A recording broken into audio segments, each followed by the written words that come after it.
Hey everybody, welcome back to another episode of the Awesome Sunday Show. Connor here. And Pat. Pat, guess where we just got back from? Some new movie. I don't know. I believe it's called Z-Men. Oh, Wyman? Z-Men. Saul of the Mole Men. I think so. Something like that. Yeah. X-Men Apocalypse, the third of the second X-Men trilogy, Yeah, and the fourth Bryan Singer directed one. and overall, it's the, if you're counting Deadpool, 12th movie? So you got the original trilogy, 3, 2 Wolverines, so that's 5. Yeah. Deadpool is 7. It's 10.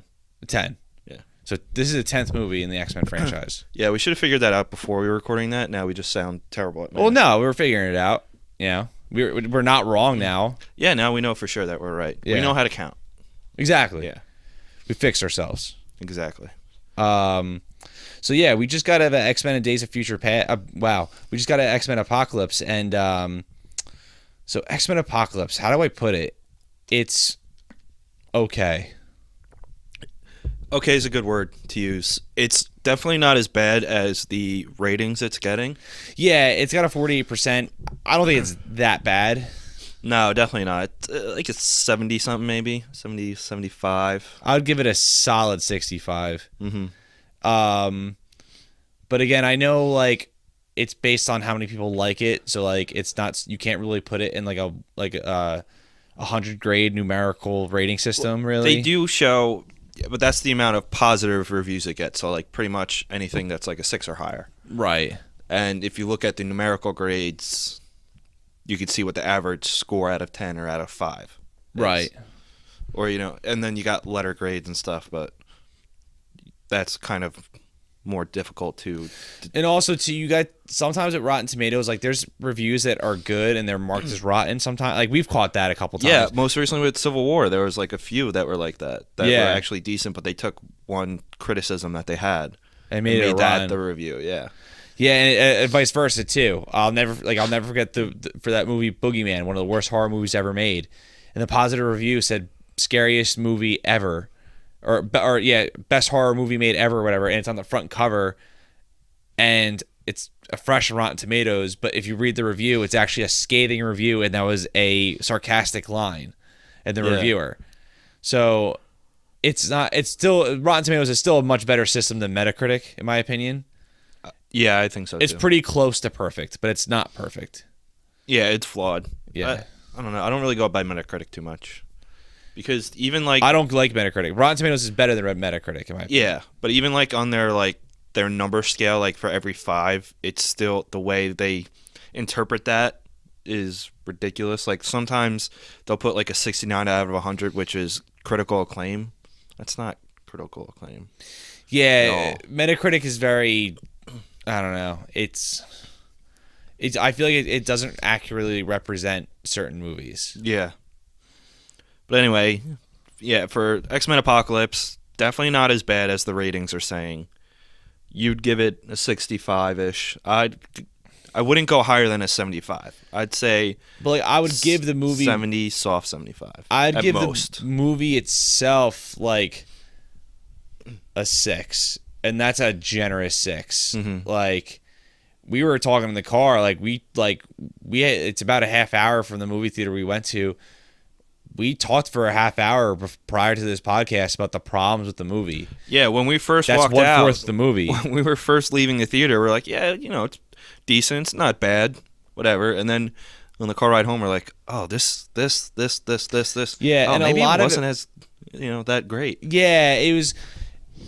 And this Bryan Singer's done this to us before. I'll never forget walking out of Superman Returns with my dad. Me and my dad were like, that was all right. That wasn't that bad. And like, we don't know why everyone's freaking out. And then like, I'll never forget. We went to the diner and we started talking. We're like, actually, this kind of wasn't stupid either. It was just not that smart. And yeah, he actually never threw a punch in that movie. Like, there's certain thing. I feel like the same thing with this movie is like, it's not a bad movie, but then when you really get down to it, there's stuff in it that's just scratches your head or could have been done better, Yeah, definitely. There are several things in this, not even several, but probably about a dozen or more things in this movie that could have been done better.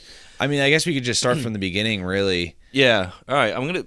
My biggest complaint, and it's yours as well. Spoilers, by the way. Oh yeah, this is a spoiler-heavy episode. If you want a spoiler-free review and you haven't seen the movie yet, wait for Connor's couch review. Yeah. That's gonna be soon. Couch review of this, and there's also gonna be a couch review of Amityville Horror 2 coming soon. Yeah. So if you don't want to be spoiled, stop right now. The couch review is gonna come out probably like 6 hours after this podcast goes up. I'm gonna do it tomorrow. Mm-hmm. So. All right. So right now, this is the last chance to stop at the spoilers. And here we go.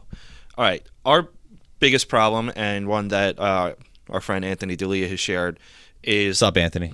the characters there's no development. Yeah. There's no development from beginning to end.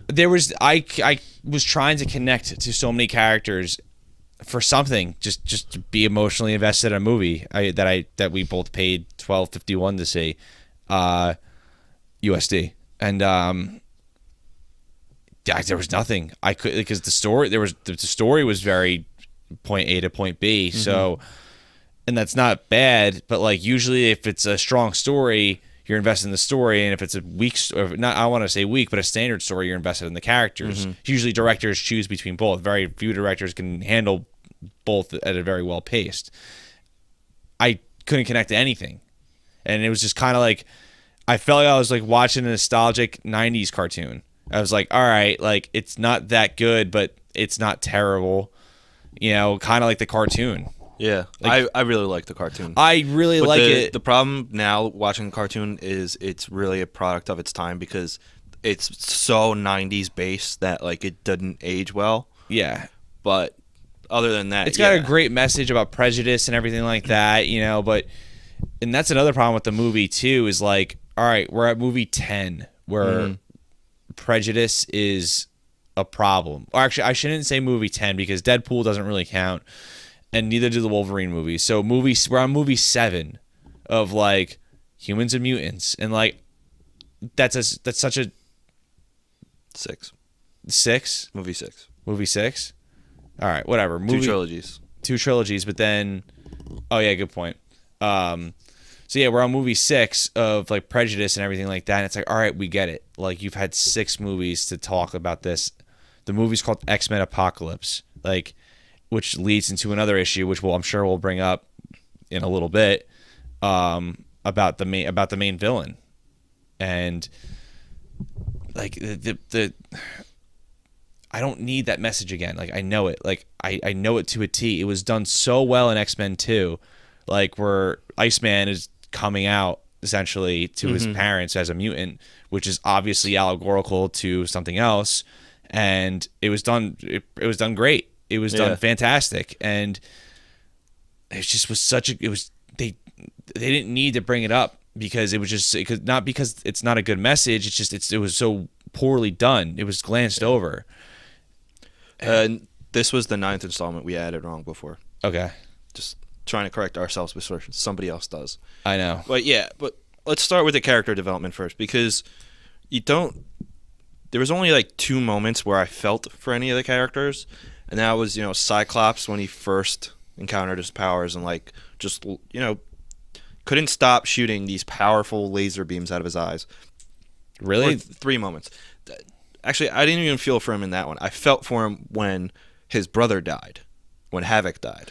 See, I felt bad and I liked Havoc. I wasn't expecting him to die right away. But they talk to him like he's an old friend, when like in all the movies he like had like 6 lines. Yeah, probably. Yeah, pretty much.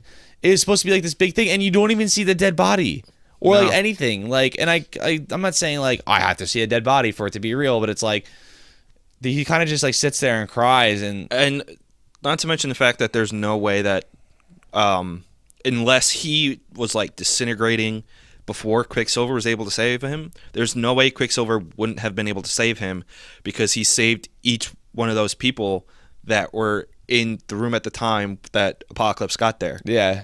There was literally no way he wouldn't have saved Havoc. Yeah, it didn't really make too much sense. Like Quicksilver just glanced over him. Yeah. And then the other thing that really was the only other emotional part was when Magneto's wife and daughter were murdered. Yeah, and that was so, and like, not the fact that they got murdered, but it was the fact that they existed was so out of nowhere. It just, like... Yeah, I know. One of the things that we disagreed on is this. You really didn't feel it was necessary. Right? Yeah. I thought that something like that needed to happen to him because I feel like otherwise he wouldn't have joined Apocalypse. But the thing is, though, so much has already happened to him. Like, and I didn't like the fact that he tried to be like this good-willed person, like that like Charles Xavier saw in him, because at the end of Days of Future Past, they lead him up to being the villain for the X-Men, and then like in the next movie, he just suddenly has a human wife and a semi-mutant daughter whose powers are never really explained. You don't even know she has powers until... I guess she can control birds. Yeah. I don't know. That's all she did. Like Meg from Family Guy. You know, it just was kind of like, okay. I disagree with you. I think that scene was useless. I thought that whole thing was useless. It was well acted, well shot, well performed. I believed that a man watched his family die in front of him, but it was the most useless scene. It was probably the most useless scene in the movie. You know what else was dumb about it, actually? That, the people that came to confront him, I guess they were supposed to be police. Yeah. But they didn't bring anything metal because they Smart. knew. But the girl caused her own death because she was, while trying to get them to let Magneto go, she was like controlling the birds or whatever the hell she was doing.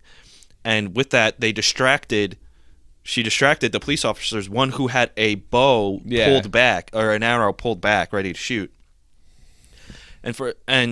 So he got distracted and let it go because he got scared and distracted. So, he couldn't hold on to it and it shot.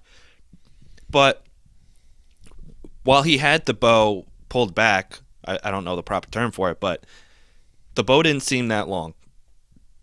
But apparently it was long enough to go through the daughter from her back all the way through the mom's like back. It was kind of dumb, and like it's a fact that like he looked away and it just was right perfectly in that spot where it killed them both. Like, not saying it's impossible, but like the way his hands kind of dropped a little bit, so like his aiming was off. Like, yeah, the if anything, he should have shot. Have happened. He should have shot the ground. It looked like. Yeah. Yeah, you're right. The trajectory looked off, but seemed perfect, or was perfect actually. Because magic bullet. Yeah. Yes. It was kind of that. I didn't even think about that. I thought the scene was so useless. I didn't even think of how dumb that was. Mm-hmm. But yeah, it's just so like that guy Magneto is like the plague. Like every person he cares about just dies. Yeah. You know. But the thing is though, like Auschwitz made sense because that happened. Yeah, that's been his driving force since the first movie. Right, and I do like that scene, but I'm pretty sure I don't think they reshot it. I'm pretty sure they just used the same scene from X1 and just interjected it into the movie. Not that it's bad, because it is a great scene. Like, if you watch X1, it's really great. Right, and I still think X1 holds up as a movie. There are some dumb things about it, but like overall, it's a good movie. That opening scene was incredible, and the chemistry between Ian McKellen and Patrick Stewart is fantastic. And like, that's one thing that's a positive that I really like about this movie is you still get that chemistry between Magneto and Professor Xavier. Mm-hmm. That's one thing I'm really happy that the new trilogy was able to tackle very well. It wouldn't have been successful if they didn't. No, I completely agree. Yeah, Fassbender and McAvoy definitely have great chemistry together. That's one of the reasons why I still liked X3 because of the chemistry between those two. Like, you believe like they have this history. Yeah. So, and McAvoy and Fassbender do it just as well as McClellan and Stewart did. Mm-hmm. So that is still a positive of the movie. Like, that's still enjoyable to watch, the dynamic relationship between Professor Xavier and Magneto. So that's why it's like still like an X-Men movie to me. Yeah. So that is, I do got to say that because we're gonna be talking things that aren't good about the movie essentially for like the next like 50 minutes or whatever, how long this podcast goes for. But I don't know what else came next, Pat. All right, so it started off with En Sabah Nur being. We were seeing the creation, not even the creation, but it opens with Apocalypse. Apparently, you find this out at some point in the movie, but he keeps living. Like, he's this completely ancient being, has been living for millennia. But the way he keeps on going is he transfers his consciousness and his powers into another suitable mutant. And then gains their powers. Which is from the comics, but not for the reasons that they explain in the movie. Yeah, it was weirdly done, and we have no idea why, but the people of ancient Egypt betrayed him and tried, destroying him, even though the transformative property, whatever, was finished by the time, like, they tried stopping him. He ended up successfully being transferred, but for some reason he just didn't wake up for until the 1980s. Yeah, and then like if it is a human body, how could that body last for 1,000 years or 2,000 years? Again, like I'm sure there is an explanation, but they didn't explain it. No, they didn't explain it. They really don't go into his background that much, other than he's like lived for thousands and thousands of years. He has a multitude of powers because he adapts and steals new people's powers every time he takes a host. Yeah. And he can grant immeasurable power. Right. Which is a cool power, I guess, but Apocalypse, this is my opinion. I think you agree. Apocalypse is the weakest part of the movie. Yeah, unfortunately, and it's not because of Oscar Isaac. Oscar Isaac did a great job. He's a fantastic actor. He did a great job with what he had to work with, but he wasn't written well. He was one-dimensional. He was the most poorly written character of the movie, which sucks because the movie is called X-Men Apocalypse, and Apocalypse is probably the number 2 baddie of the X-Men universe. So he's just so like it's all exposition with him. That's all it is. But even then, it's still not that much. His motivation is just to cleanse the world. He wants to pull an Ultron. He wants to cleanse humanity. Right. Except he wants to keep the mutants alive. But they never really tell you why. He just say, well, he is a mutant, so he wants mutants. But what have humans ever done to him? They betrayed him that one time. Yeah, but that was also it was because probably he had the same philosophy then as he does now. So why does he have that? At least in the and again, I don't want to be like that in the comics guy because they're really annoying sometimes. But in the comics, it's better fleshed out. It's explained that it's essentially he went to sleep because of the techno-organic virus, and when he wakes, he thought in 2 millennia mutants would have ruled the world by that point. Mm-hmm. And again, I'm not the biggest X-Men walking encyclopedia, but I do like the Apocalypse storyline. I do know a little about it. He thought mutants didn't evolve or progress as fast as he anticipated, so that's why he wants to wipe out humans. Mm-hmm. It made sense. It's oh, look, there you go. There's a motivation right there. It's psychotic motivation, but it's motivation that is coherent and it makes sense and can progress a story. There was none of that. I still can't tell you why, with 100% confidence, why he wanted to take over the world. And I told you this to you too. In the car. It was like the Street Fighter movie. How Raul Julia, who's probably who died way too soon, unfortunately, because he was a fantastic actor. Raul Julia, one of the biggest talents probably of the early '90s, acting very well, but playing this terribly written character that was M. Bison and his Street Fighter. Yeah, the Street Fighter movie. And the famous line of course, which became a huge internet meme started by the Nostalgia Critic, was like, yeah, of course I want to take over the world because of reasons. And like I've got the same feeling from you see a fantastic actor playing a poorly written villain. Yeah. It's a shame. Yeah, it sucks. It's really the most disappointing factor of the movie. Again, I don't hate the movie. I'm glad I saw it, but it's just you can't just ignore these problems. Yeah, and like his design was still kind of off. It looks way better than when we first initially saw it, like the pictures that were released around Comic-Con when he looked like Ivan Ooze. They did fix it a little bit. The best design part about him was his armor, the Celestial armor. His face was close, but still kind of off. The guy who designed all the costumes and makeup and stuff for the X-Men, he's done a whole bunch of other movies.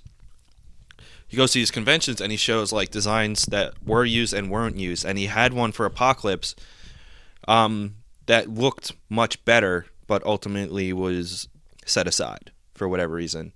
So his design was still kind of off. The armor looked great, but one problem was like at one point when you see Apocalypse from far away, you see like from head to toe, and you look at his feet and you see his boots, you can tell that they're like huge platforms in it to make Oscar Isaac look taller. Yeah, and as soon as I noticed that, I was like, oh, that it kind of like took me out of it for a second. Right. Reemphasizing that, it's like Bane in Dark Knight Rises. Like you can tell he's on like platform shoes, like for certain scenes, and like that was Oscar Isaac, because Oscar Isaac is not a very tall individual man. Like no, he's shorter than me. Yeah, he's definitely shorter than me. 11 or whatever. Yeah, it just, I don't know, it's like something that just looked off. Yeah, I kind of wish he was motion capture, like an Andy Serkis. Like I feel like it would have been much better. But that leads into another issue we had with the movie. Was the effects were not that great. Yep, there we go. I shouldn't say that. For a lot of the movie, they were fine.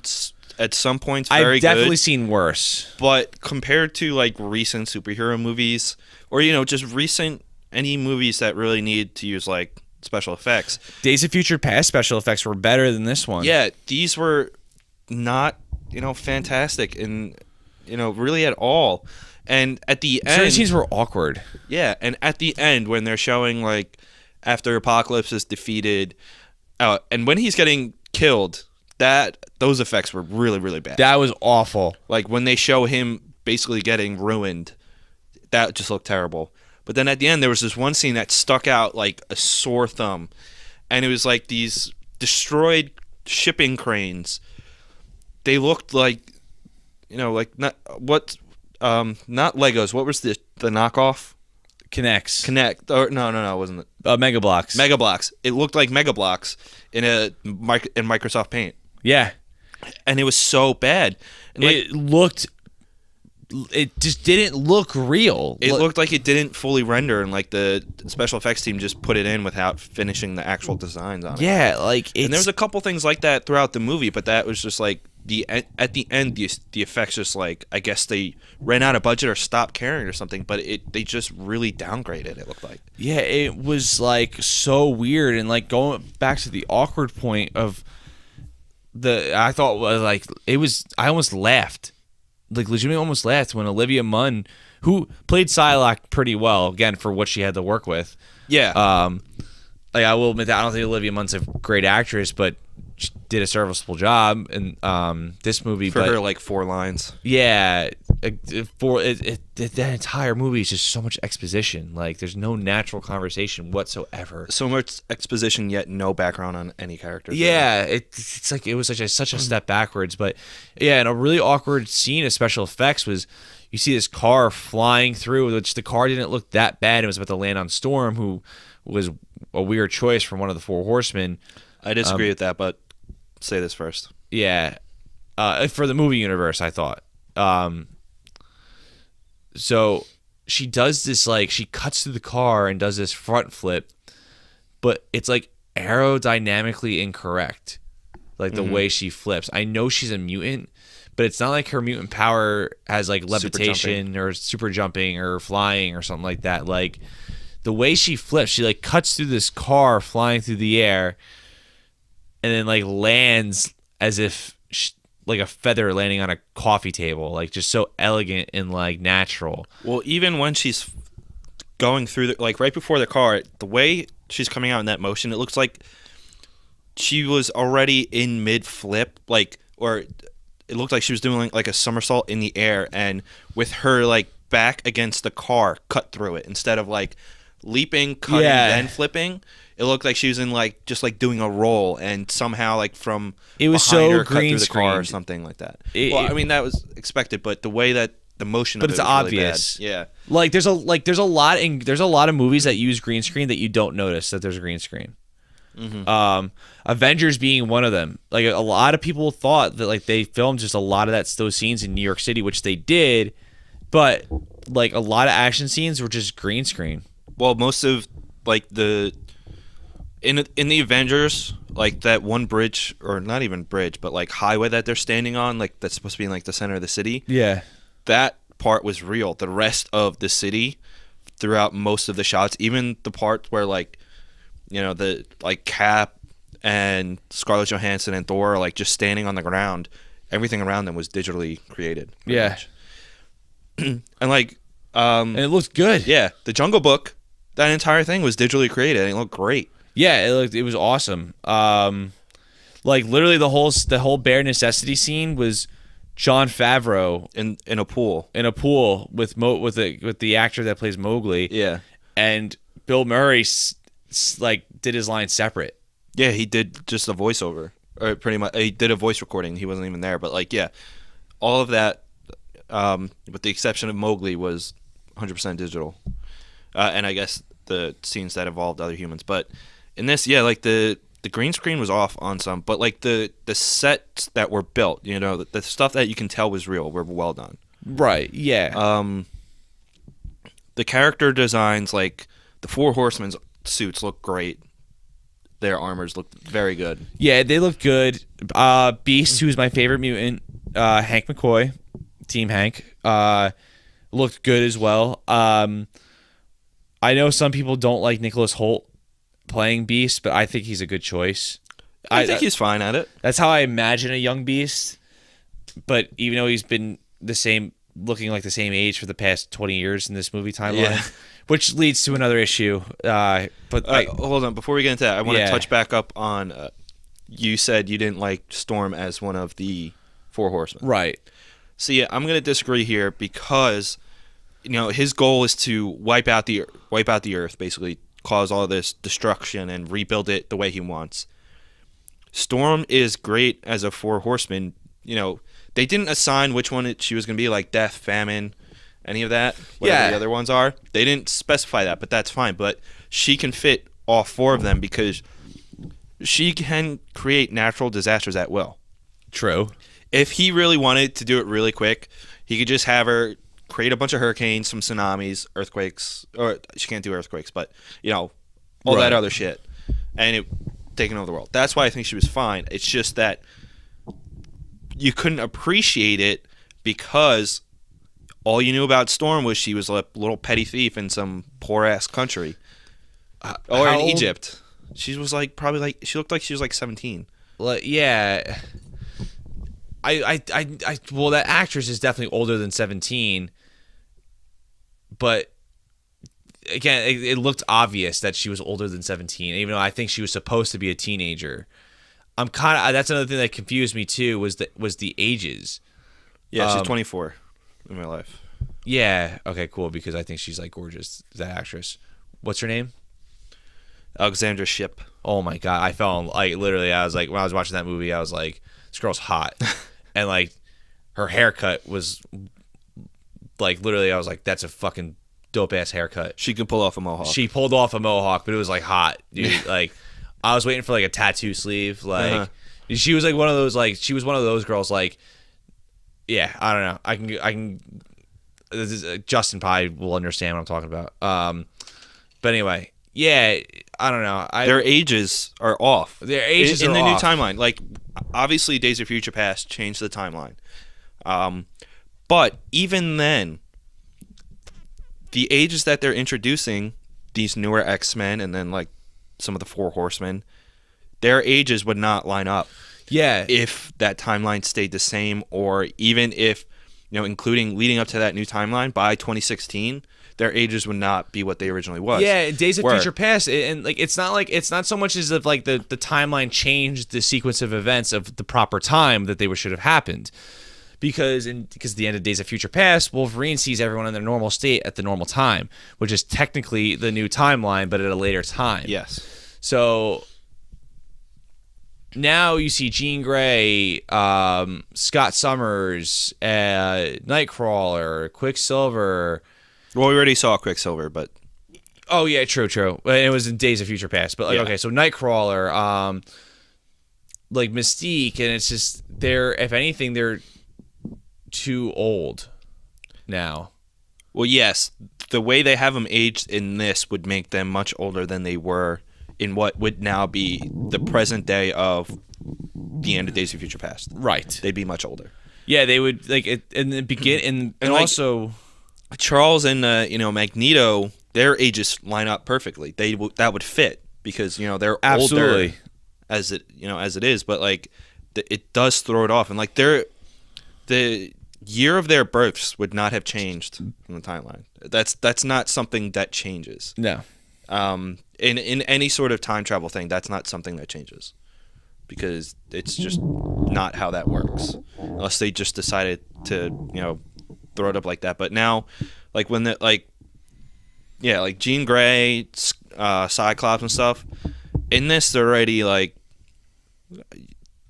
probably maybe 18, or Cyclops might be like 16, 17 or something. Yeah, but Jean Grey is at least like 18, so she's gonna be like and when does this take place? 1980 what? 1983. All right, so say they're 18. Yeah. By the time we get to current day, they're going to be, almost 50. Right, but let's even like send the olive branch a little more. Let's go back to X-Men 1. Like the first one. Yeah. Which would be like the first sequence of events of that time, Right. which came out in the year 2000. So that's 17 years later. They're almost 40 at that point. Mm-hmm.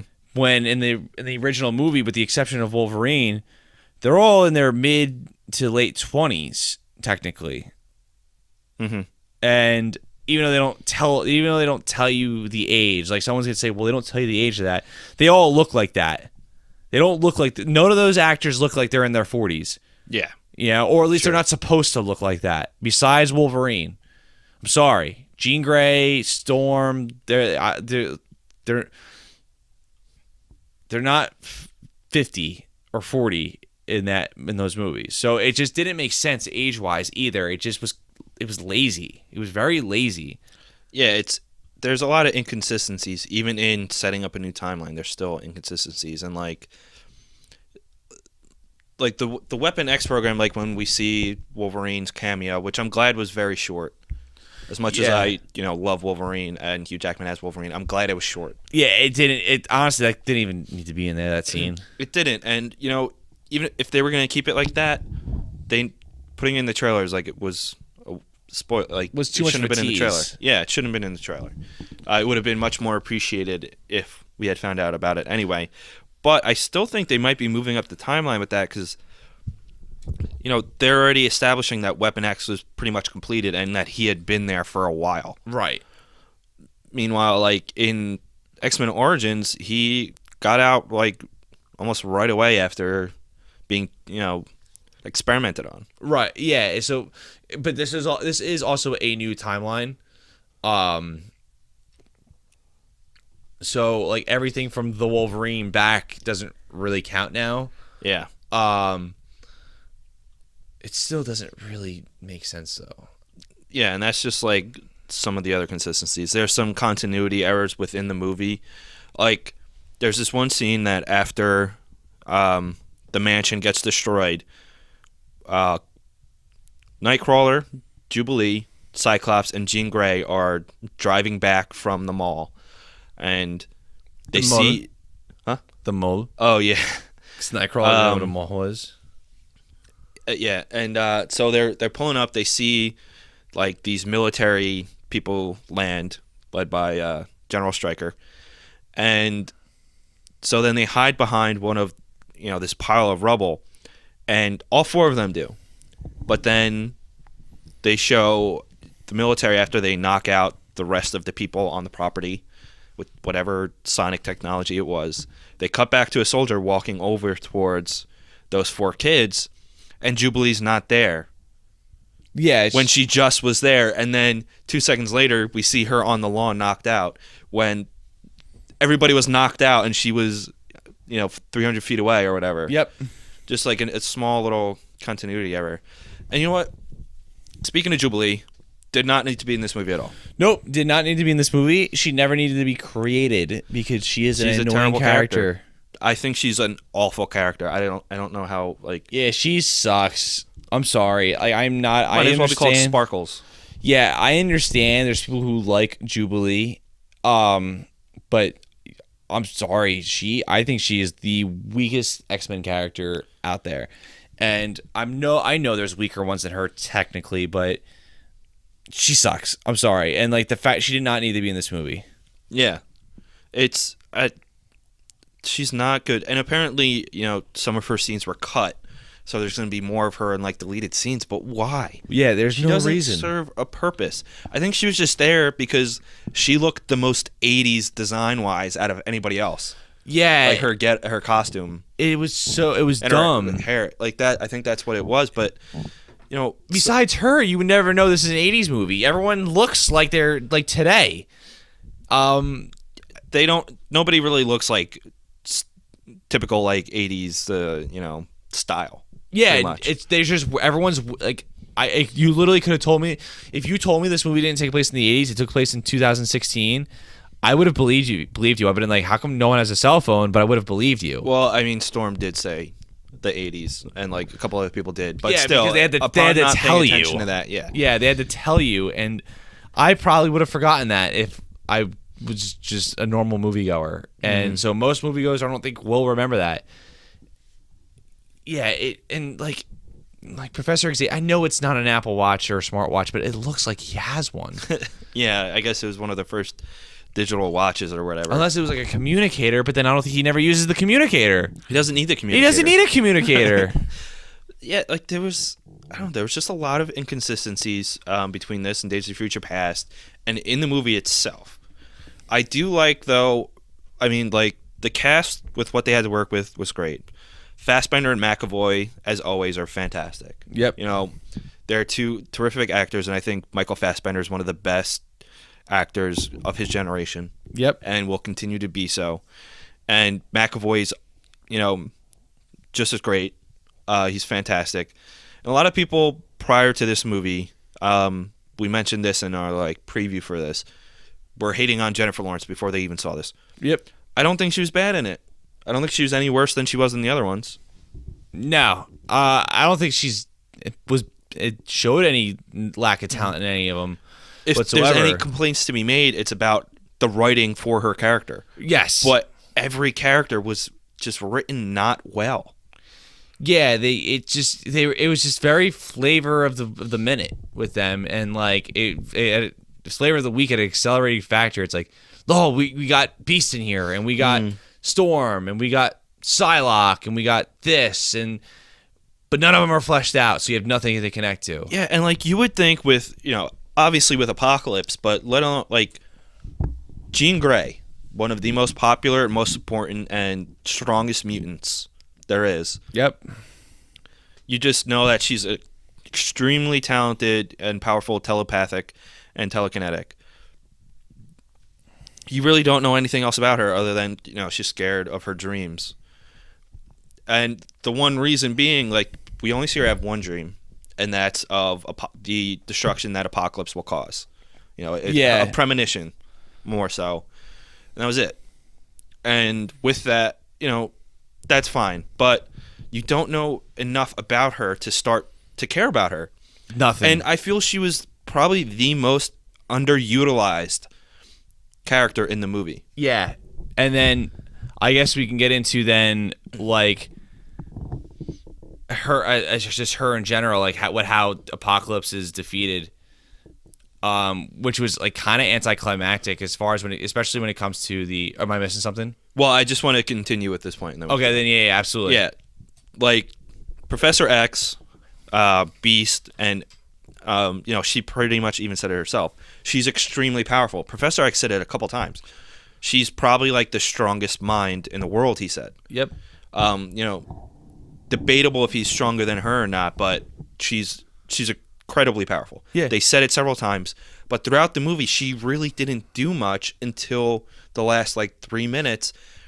And like up until then, the best thing she did was try to read somebody's mind, and then trick the guards that walked by them into thinking they were not there, like made him look invisible. And going back to the ages, and freed Wolverine. And going back to the ages too, as far as like not making sense, Stewart and McClellan were the ones that saw Jean Grey when she was little in X-Men 3. So now in X-Men 6, it's James McAvoy who's significantly younger than Patrick Stewart by like 40 years or something like that, or 50 years. Not 50, but like 30 to 40. Something ridiculous. And they closed the age gap. It's what they did. Yeah, It makes no sense. But getting back to her, like completely wasted really up until the last few minutes. And with that, I was actually like, it was the shot that they was badass, but I was really disappointed with how they went about it. Yep. Like at the end. Oh, and like, Charles finally convinces her to unleash her power. Okay, good. Finally, we get to see this incredibly powerful mutant that we all know is powerful and that they keep saying is powerful. And she starts walking on air and then lets out the Phoenix Force. Yeah, probably would have been better if they used the fart. Yeah.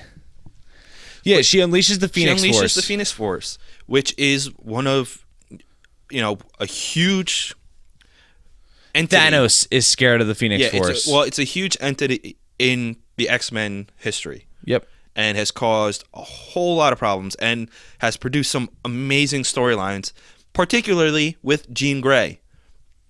It makes her one of the most powerful beings in the universe. But like the Phoenix Force itself is one of the most powerful entities in any universe. In the entire multiverse they have, the only things that really don't fear it are the celestial gods who pretty much created it.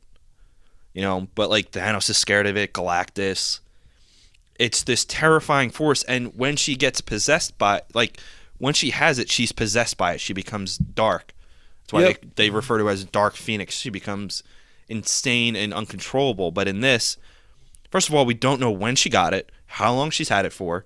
She just pulls it out of her ass, and she's in control of it. If it's celestial or not, or is it part of her? Yeah.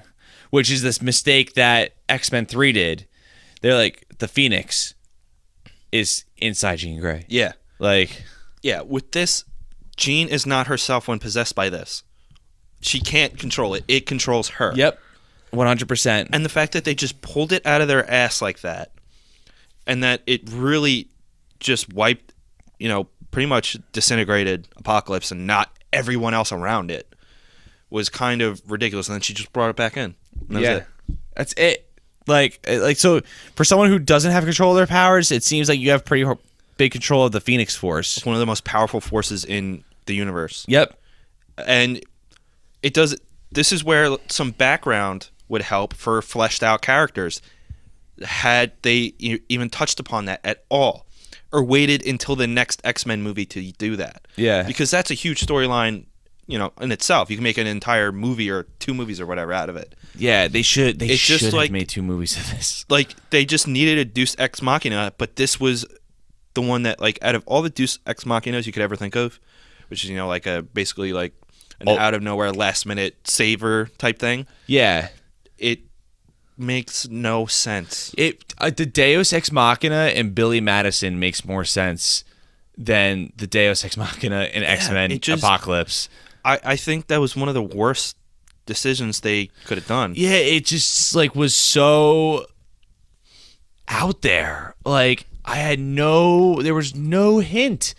And that's another inconsistency. Yeah. Like if you need to explain if it's actually in her, if it possessed her and laid dormant in her, when she got it, like how it works, and or just they're kind of like cheapening it in a way. Yeah, it makes the Phoenix Force less powerful than it really should be. Yeah, and that's a terrible decision. Yeah, it just, for someone who doesn't have control of their powers, she just displayed like some of the best control I've ever seen anybody in the movie do. Exactly. And you know what? It's a shame because it should be treated like how the MCU is treating the Infinity Stones and the Infinity Gauntlet. Yep. Like they're showing that that's the biggest threat in the universe. That's how the X-Men universe should see the Phoenix Force. But they don't. But they don't. For whatever reason. And I don't know what they were thinking with that. But that was one of my least favorite things about the movie. Yep. And, it's stupid. And then leading up to that, Magneto's busy, rebuilding the world for Apocalypse, like destroying it, breaking it down, and doing this. And he's convinced to change his mind by a not that great speech by Mystique. Mm-hmm. And better than Mutant and Proud. Yeah, but like he's like, oh, okay. And he has some memories of like him and Charles saying to him, there's good in you, there's good in you. And he was so upset about his family the entire time.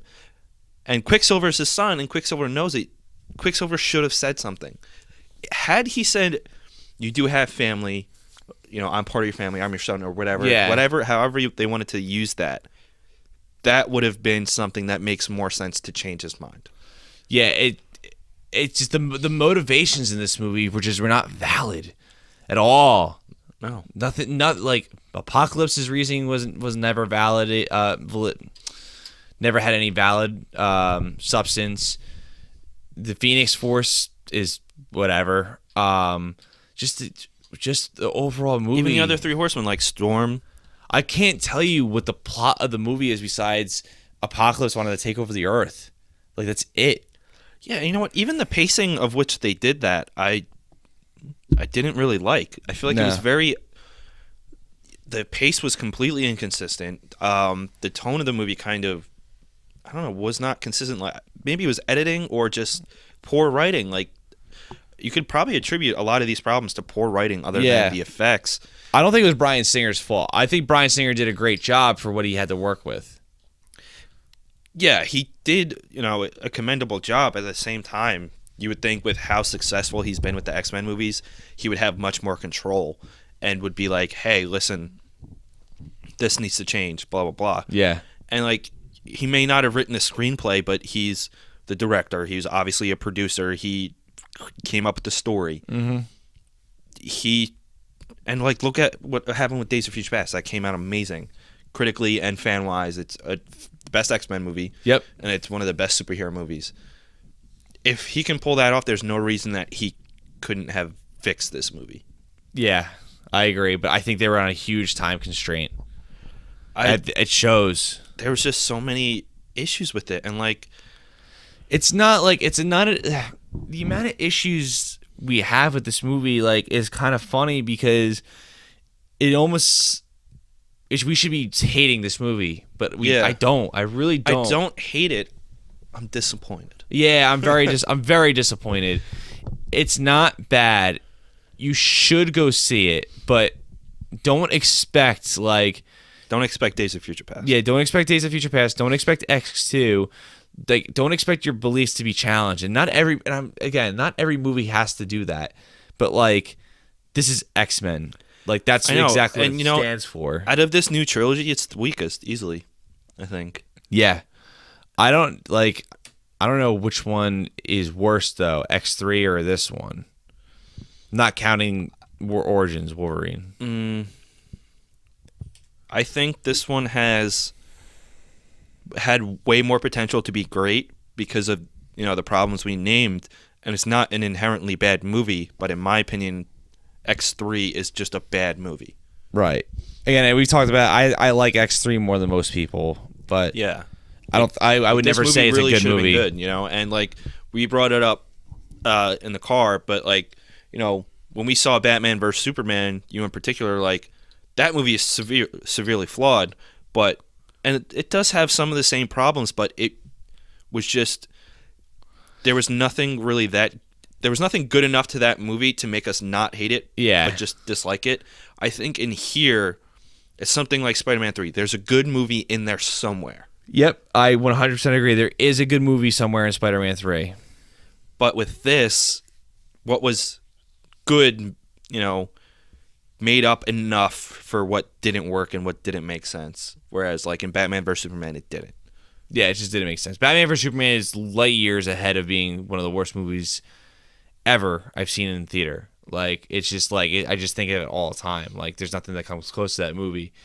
And like, this movie could have been it if there was just something else, if there was more wrong with it. But like, the things that are good are good to the point where I'm just not like, yeah. You're still able to have some enjoyment of it. But like, honestly, if this movie didn't have this cast, like they took this exact script, all these designs, and just had a different cast in it, I honestly doubt it would have worked. Yeah, no, I completely agree. Fox and Bryan Singer are lucky they have this great a cast. Like, it's solid. Even like the smaller players, but like, it's still they did the best with what they had written for them. Like Evan Peters that made up for it. Was a good had a good performance. It's just he didn't have anything to really perform besides just run around quick and show how that cool scene is. was cool though. It was not as great as in Days of Future Past. Yeah, it was just but kind it was of still a pretty rehash. Like they didn't need to do that. Like I would have. You could have spent more time on Quicksilver, the person himself, than showing off again how cool his powers are. And they do it twice. Yeah, I did like it, and you know what? I think I'm glad they did that because, in my opinion, Quicksilver's not that great of a character. Like, I don't really like him that much. He's all right. At some points, he does do some important things and causes some issues that, I do enjoy. But overall, as a character, I don't really like him that much. Yeah. But I like Evan Peters' portrayal of him, and I think that those scenes add to it. But maybe if they didn't do that scene, they could have had more money to fix the rest of the effects. Because scenes like that are extremely expensive. They are very expensive. Yeah, but I would have liked to see more. I would have really enjoyed seeing him and Magneto actually have a actual interaction. A bond. Not even a bond, but an actual interaction other than him saying... This really should have been 2 movies. Yeah, other than him saying, yeah, I'm here for my family too. Yep. Completely just stupid. Motivations are just not fleshed out or don't make sense. This should have been a 2-part movie because there is a good movie in here somewhere. It's just they cut out too much. Yeah, and like with the motivations, like at the end, Magneto, he changes his motivations. That's whatever. But Storm, who was the first, person he recruited to be his horseman, only changed her mind about attacking him because he saw him almost kill Mystique, who was her hero. Yep. That's it. And you don't know what her motivations were to begin with. You don't know why she joined him. You don't know why Psylocke did. Yep. Maybe just for the power. And Angel, first of all, they didn't call him Archangel, which is what he's listed as and what they, inconsistency promoted him as. But I think his name was said once, and you don't really know why he joined other than he gave him new wings. Even before then, all he was a drunk who fought in a cage. Yeah, and Nightcrawler, again, I like Angel, but at the time, like, Angel's powers is he can screech really loud and fly with wings, but he's not that powerful. No, he's not. He really isn't. But in the X-Men movies, all he has is his wings. He doesn't even have a screech. Yeah, it's just like, hey, this guy can fly. Like, the one thing about him that, like, they didn't use in this, but he's kind of a tragic mutant when he's younger because once he starts sprouting these wings, he knows his dad will, like, part of, the fear of mutants, the hate against mutants. His dad's going to, abuse him or worse or kick him out of the house. Yep. That anytime they start growing back, he saws them off and, has to suffer through that pain of them growing again and again and cutting them again and again. Mm-hmm. But... he could have been really good in this movie. They could have made him good, but he did not. He doesn't have the power set to be a 4 horseman. No. Not to mention he didn't do anything. Nothing. Didn't do anything. He could have been cut out of the movie, and All he did was slow down Nightcrawler. And, Nightcrawler is not a great fighter, but Nightcrawler kicked his ass. And the dude Angel has these metal wings that are sharp as nails, Yeah. or it's not sharp as nails, but you know what I mean. And it was still it was a waste. You could have used somebody else. Like Psylocke, I get. Psylocke is really powerful. Mm-hmm. Normally, even, obviously with Apocalypse's help, she gets more powerful.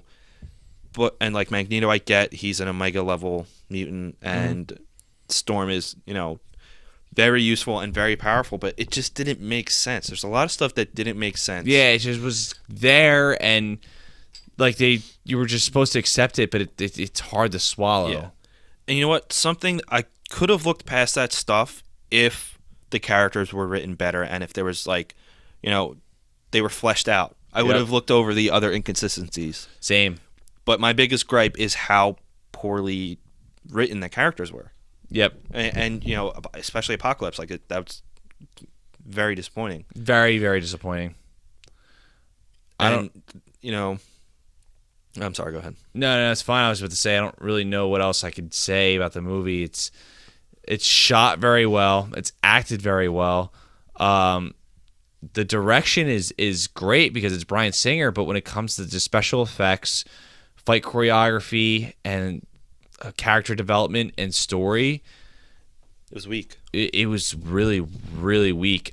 I don't think I could really suggest this movie to anybody. I'm glad I saw it, but if someone's like, hey, like I want to go see, do you recommend me X-Men? I would say no. Like, you have to be a huge comic book fan to even... I wouldn't say no. I would say if you like the other ones, yeah, but it's not as good as the last two. See, I don't know. Like, I disagree. I feel like a lot of people wouldn't like this movie.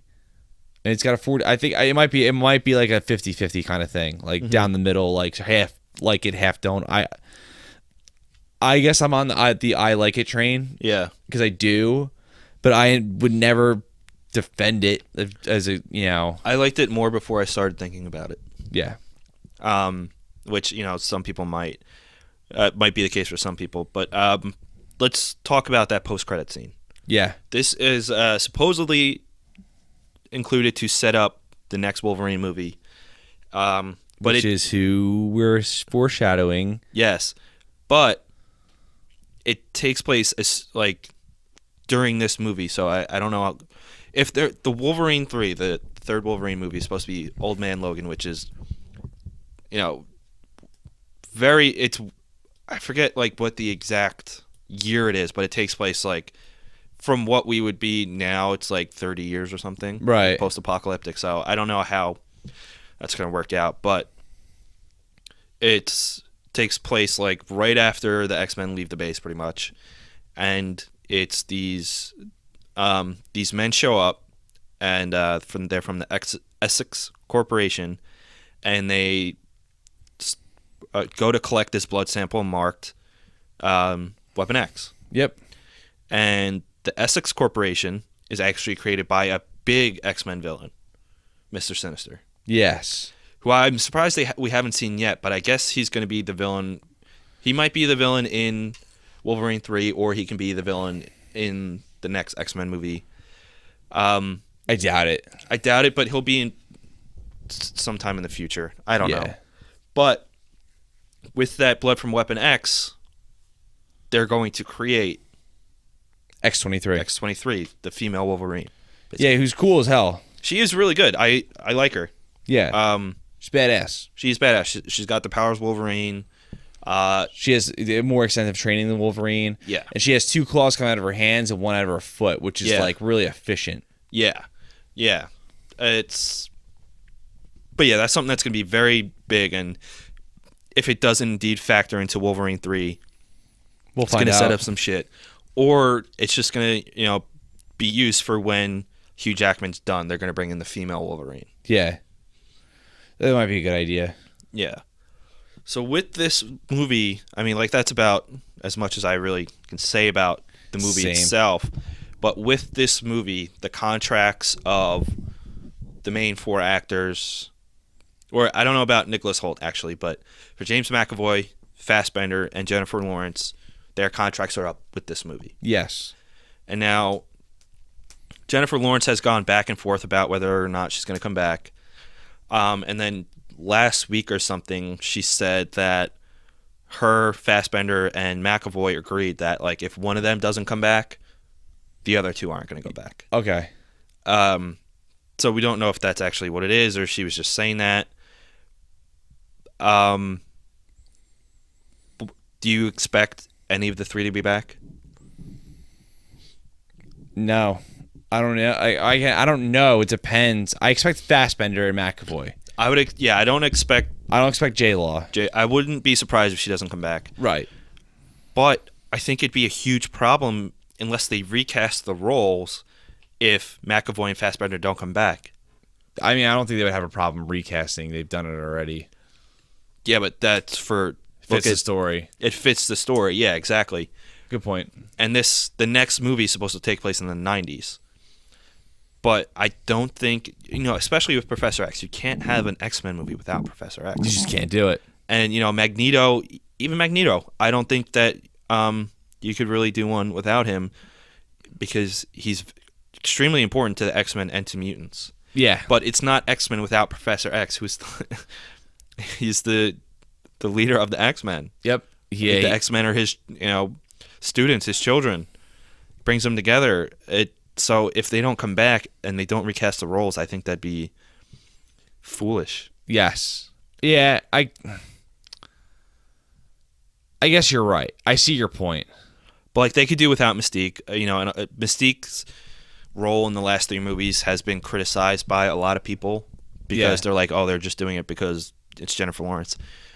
Yes and no. Like obviously Jennifer Lawrence increased popularity, makes sense for them to increase her role. But they established in First Class that she's important, at least in this trilogy. Right. But they don't need her for movies going forward. I never got the feeling with her as this is Jennifer Lawrence. We have to make her do things important. Yeah. I think it was already fleshed out for the character.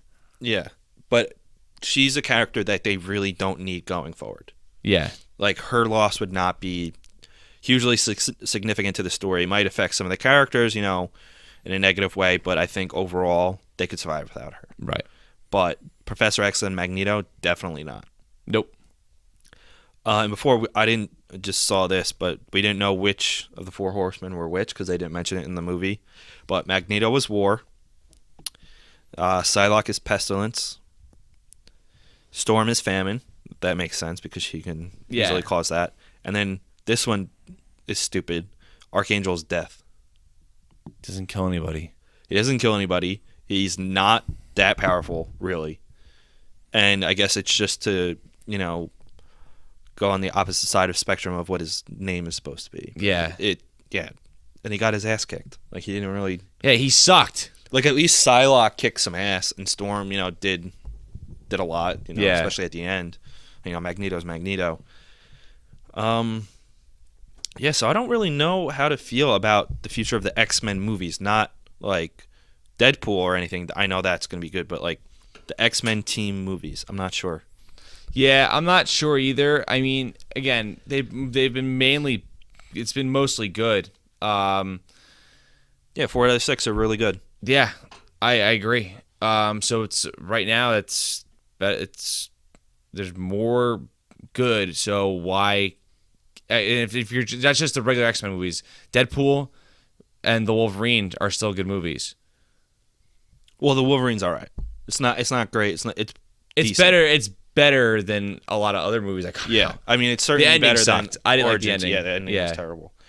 And then, like, apparently there's planned for a New Avengers, or not? Excuse me, not New Avengers, New Mutants, and then what else? An X-Force movie, which I think would be cool. Yeah, I'd be down for an X-Force movie. In fact, actually, the Apocalypse first appears in the X-Force. Yeah. Yeah, let's see. Yeah, and there's other stuff, and apparently Bryan Singer wants to do an X-Men movie set in space. Wow. Like, why? I think we should end it there. Yeah, let's leave it with that. Yeah. But yeah, if you saw the movie, let us know what you think in the comments. Remember to like, share, comment, subscribe, download on iTunes. Check out Podbean. Rate us on iTunes. Rate us on iTunes. Follow our individual Twitter handles. I'm at Lesson Connor. I'm at Rick Pat Mick. And I promise I won't make the joke, Pat, as long as you say the Twitter handle name. Okay, it's at Awesome Sun Show. Okay. And then, even if you already listened to this podcast and saw the movie, listen to the couch review that Connor's going to do. I'm subscribe to that on YouTube. I'm gonna have it up before 2:00 tomorrow. Yeah, subscribe to it on YouTube. It's the feature channel on our Awesome Sunday Show YouTube channel. Plus, we tweet about it all the time. Yeah, then follow the Couch Review Twitter itself, which is at the Couch Review. Yeah, and it's funny because even though we both run the accounts for Awesome Sunday Show, I like how we'll respond with both of them. Yeah, I don't know. It's kind of stupid, but whatever. It's stupid, but it's pretty funny. Yeah. And one last thing I gotta say. Thanks, Phil, for coming on. Oh yeah, that's right. Phil's supposed to be here. Yeah, I'm falling asleep doing this podcast right now because I've been up since 6 a.m. We came this late for Phil, but it's all right, Phil. We still love you. You'll come on a future episode of Couch Review and Awesome Sunday Show. Yeah, Phil, I forgive you. Yeah, it's because you're a good guy. That's why we still love you. Yeah. All right, everybody. Thanks for listening. Have a good weekend. Oh, and I'm sorry that this is going up on Monday instead of Sunday, but that's because we got out of the movie at we got back to Connor's house at 11:50. So yeah, and the movie we missed Mr. Pickles too. Yeah, damn it, Phil. Now I like you a little less. Just kidding. Bye, guys. Peace.